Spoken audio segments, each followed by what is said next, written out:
Welcome one and all to Hazfans Unlimited Gaming. Can you feel that, folks? Do you feel the hype? The absolute charge of excited fanboys? I mean, my excitement? That's because Final Fantasy VII Rebirth is almost here. I'm sure you're all as excited as me. So to tide all of us over, let's dig into the dirty secrets of Shinra and Midgar with 50 facts about Final Fantasy VII Remake that you may or may not know. Yeah, I just can't resist. We can do some retrospect on the original while we're here, so strap in. This is going to be a nerdy one. Number 1. Final Fantasy VII Remake was released April 10th, 2020, but the remake of this gaming landmark was first announced in 2015 during Sony's conference at E3 to an excited crowd, calling us back to the days of the original being released in all its polygon glory. The cheering from the crowd after our spiky-haired protagonist's silhouette is revealed is utterly brilliant as well. Alright, I'll stop fanboying so much. Number 2. The original Final Fantasy VII was first announced in a much more humble way, free from the spectacle of E3, and instead announced in a gaming magazine known as Dengeki PlayStation on February 14th, 1996. The announcement included a look at characters, battle, and the world, and had the game slated for an original release date of December 1996, which was later pushed back to January 31st, 1997. You never rush a masterpiece. Number 3. If, like me, you are a Final Fantasy nerd who wasn't rich enough for the collector's edition despite really wanting that Cloud statue, then you probably own the deluxe edition of Final Fantasy VII Remake. In this, you can find an art book, and once you've settled down from your nerding out 10 minutes later, and you've stopped looking at Sephiroth, it's easy to see the respect and love for the original carried over to the remake, with character designs loyal to the originals, brought to life with enhanced graphics, and no longer held back by console limitations of 400 polygons for a character. Number 4. Don't worry if you missed the collector's edition, because Rebirth's collector's edition is even better, because it has an incredibly sexy, stunning statue of Sephiroth, which I still can't afford. Number 5. Final Fantasy VII's music is a monumental aspect of the game, with Aerith's theme ascending to memehood in many places. The remake features all of the original songs composed by Nobuo Uematsu, but with new arrangements done by Mitsuo Suzuki, which you get to hear as soon as you turn the game on and hear that main menu theme. Number 6. One completely new piece of music from the remake is the ending theme for the game, Hollow.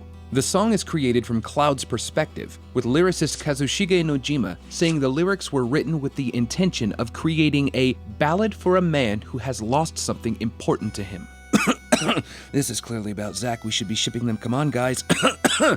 Oh, excuse me. I have this really weird bug called being able to see what is clearly there. It's contagious, I've heard. Number 7. The remake starts off by drawing exact parallels to the original opening cinematic for Final Fantasy VII, showing Aerith wandering the streets of Midgar's Sector 8 before cutting to Cloud on top of a train on the way to blow up a reactor. Except now, of course, everyone isn't polygons, and Cloud's hair doesn't look like it could impale you. Look at his floofy hair. Aw, this cute little dude trying to be an aloof bastard clearly put a lot of time into styling it. Number 8. While the first scenes of the game can pretty much be played side by side with the original cinematic, the first changes from the original plot come fast from this, with the bomb made by Jesse that was set in Mako Reactor 1 not blowing up the reactor as it does in the original, and Shinra doing this themselves to blame the act on neighboring region Wutai, in order to garner public support for a war with them. I love corrupt war manufacturing companies trying to sway public opinion in my games. It really helps with escapism.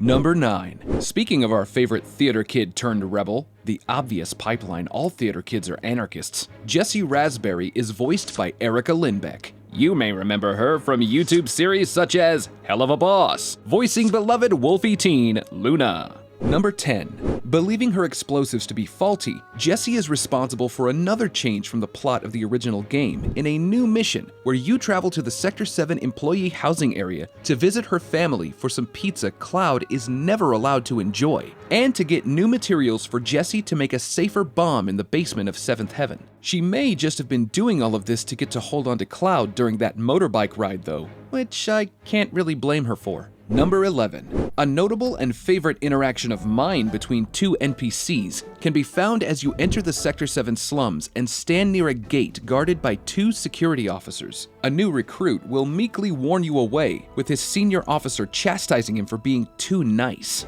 And if you stick around long enough, he will eventually forcefully tell you to leave at once, with his senior officer praising him. It's an example of a lot of little touches the game adds in to make even unnamed characters feel personable and bring the world to life. Number 12. Throughout the remake, the original Final Fantasy VII is both alluded to and acknowledged in brief glimpses that almost seem like flashbacks. When Cloud meets Aerith in the Church of the Sector 5 slums, he briefly envisions the scene where she dies, showing either the new direction of the game or hinting at a That's So Raven twist where Cloud can see the future. Number 13. Just like in the original, Aerith offers to pay Cloud for his bodyguard services with a date. This in itself is meant to call back to a scene in Crisis Core, where Zack offers to go on a date with Aerith in return for him helping her after he also falls through the ceiling of the church into her patch of flowers. I didn't realize this was such a popular activity with hot single men in my area. I think I might head to church after this.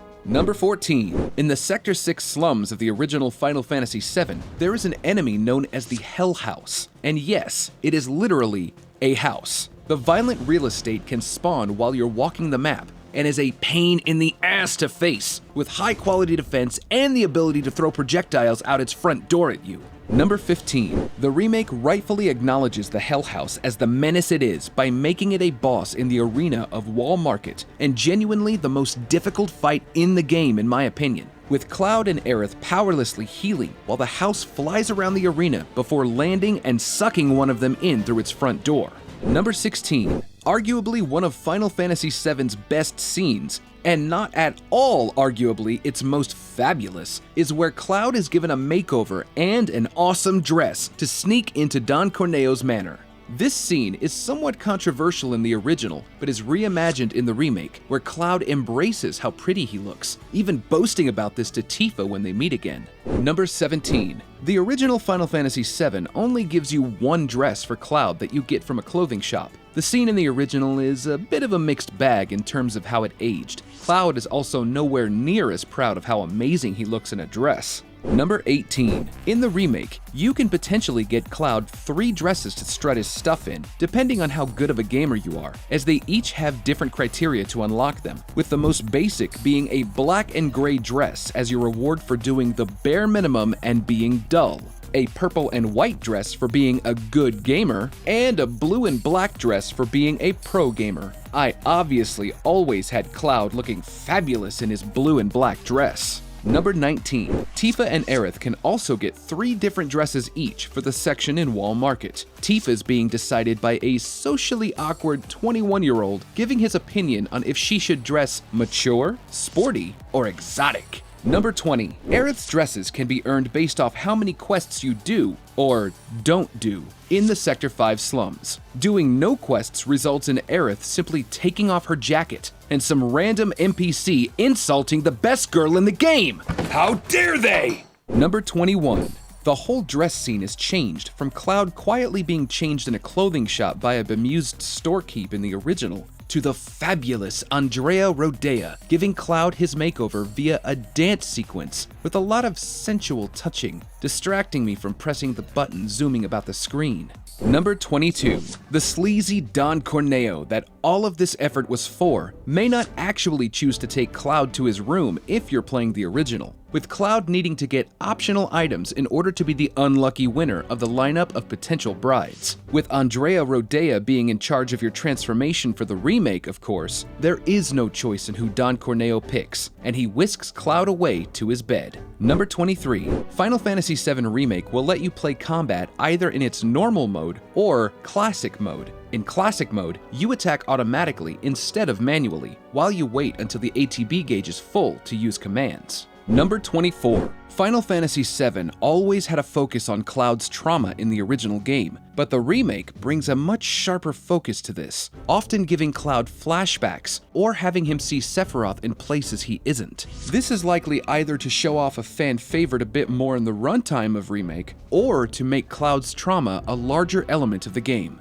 Number 25. When you visit the Shinra Tower, you are given the option of going up to the 59th floor to continue the story by either taking the elevator or the stairs. To get Cloud's steps in, I obviously take the stairs, and can report that this option literally has you walk up 59 flights of stairs with your party getting notably more exhausted and slower the higher you go. Number 26. Originally in Final Fantasy VII, when you go to the Shinra building to rescue Aerith and arrive in Hojo's lab, he maniacally speaks of how he wants to breed Aerith with Red 13, considering they are both endangered species. While still a creepy bastard, in the remake, Hojo instead says about breeding Aerith with a soldier member. So, not bestiality at least. Oh man, if you guys hadn't killed Zack, this would have landed in your lap. Number 27. One topic of debate for Final Fantasy fans has been what exactly Red 13 is. In an interview, Tetsuya Nomura confirms that Red 13 is a feline of sorts. The remake pokes at the wound by having Red 13 refer to himself as a lab rat dog. Number 28. Red 13 is a playable character in the original Final Fantasy VII, but this doesn't carry over to the remake. We can only hope Rebirth lets us play as this good boy. If he can ride a chocobo, I can control him in battle, damn it! Number 29. During the game, ghostly figures can be seen swirling around whenever the story seems to be deviating from the original, at least in the main plotline. These guys don't care if you're doing 100 different side quests that were non-existent in the original, because they realize the game needs to pad some runtime with you finding Wedge's cats. Number 30. These smoky boys are known as the Whispers of Fate, and make sure destiny is adhered to by blocking characters from routes they never went down in the original. Fighting and injuring Jessie when she offers to go on a mission she didn't come with you to in the original. And they even bring Barrett back to life after Sephiroth stone cold kills him, which certainly does not happen in the original either. Number 31. Barrett being killed by Sephiroth is likely a reference to the fact that during development for the original game, the team considered killing Barrett, which would have changed the infamous scene of Sephiroth skewering Aerith. Number 32. The Whispers are actually a part of your final boss fight of the game in a climax that reminds you Tetsuya Nomura had a lot of creative control over this game, by having you fight the Whispers and Destiny itself to break free to forge your own fate the next time on Final Fantasy VII. It also served to make me fear we'd get a Kingdom Hearts-esque dream theory for this game. Number 33. Perhaps thanks to this anime fight against Destiny itself, another major change in the remake is the fact that after the final scenes play, Zack seems to be alive, rather than the bullet hole-ridden corpse he should be after Crisis Core. While I'm happy to see this golden retriever of a man alive, it's hard to tell if this means he's truly alive, or if this is an alternate timeline, or if defeating Destiny changed events of the past and brought Cloud's boyfriend back to life while keeping us in the same timeline. Like I said, we just had to be reminded the madman behind Kingdom Hearts made this game. Number 34. A blink and you'll miss it change that can be seen thanks to the Whispers being defeated is a bag of chips, or crisps for all you Brits out there, that flies past Zack and Cloud, showing the Shinra mascot's stamp has changed from a beagle to a terrier. Number 35. Another person saved thanks to the changing of Destiny itself is Biggs, who survives his injuries sustained while defending the Sector 7 plate and wakes up in the Leaf House orphanage. If you visit the Leaf House earlier in the game, you can hear people talking about how he helps out at the orphanage. Number 36. The man who survived death itself is voiced by Gideon Emery, who is known for starring as Deucalion in Teen Wolf, as well as Fenris in Dragon Age 2. Number 37. Gideon Emery has VA'd for Final Fantasy before, providing the voice of Balthier from Final Fantasy XII, who is totally not a heartthrob at all. Wow. That game really was one just made for bisexuals, wasn't it? Number 38. The final fight of the game with Sephiroth takes place in an illusion Sephiroth brings Cloud into that he calls the Edge of Creation, and ends with Cloud ultimately losing the fight after Sephiroth asks him to help him defy destiny. Sephiroth's final moments in the game are with him warning Cloud that he has 7 seconds before the end. The game is very cute with how excited it gets over the number 7. Number 39. In the original Final Fantasy VII, Sephiroth is only seen in the Midgar portion of the story when he rescues Jenova from Shinra Tower and kills President Shinra. Number 40. Final Fantasy VII Remake also brings completely new content to the table, such as the Intermission DLC, where you get to play as Yuffie, sneaking into Midgar from Wutai, hunting rare materia. Number 41. In the original game, Yuffie was only a bonus character that you didn't have to add to your party, so this is hopefully building her up to be a more critical part in a reimagined story of the game.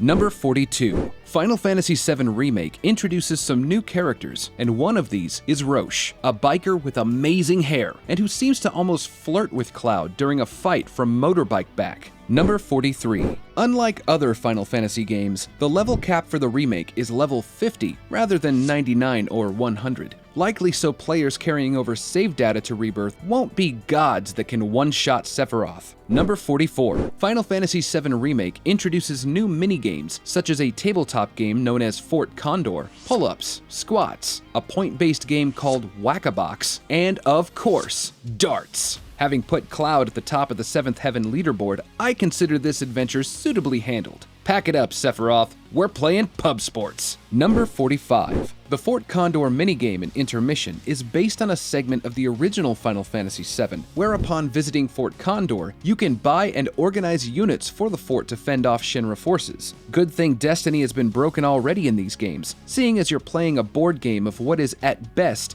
a current event, but most likely one that hasn't actually happened yet. Number 46. The original Final Fantasy VII hadn't yet seen the genius of including darts to really grip their player base. At the point of the story covered by the remake, the only minigame that appears is squats, so you can make Cloud sweat while aggressively ignoring the fact that gyms exist in real life. Number 47. While the remake can take players anywhere between 35 to 40 hours depending on how obsessive you are, the section of the original that the game covers only takes around 8 to 10 hours to play through. Number 48. Final Fantasy VII Remake won IGN Japan's Game of the Year for the year 2020. The original game managed to win a Best Role-Playing Game of the Year award in 1997. Number 49. Nerds who have played the original Final Fantasy VII hold ultimate power, as we can tell where the gang is likely going next after the end credits roll. After the party escapes Midgar, they head to Cloud's hometown of Kalm, where you get some delicious playable backstory.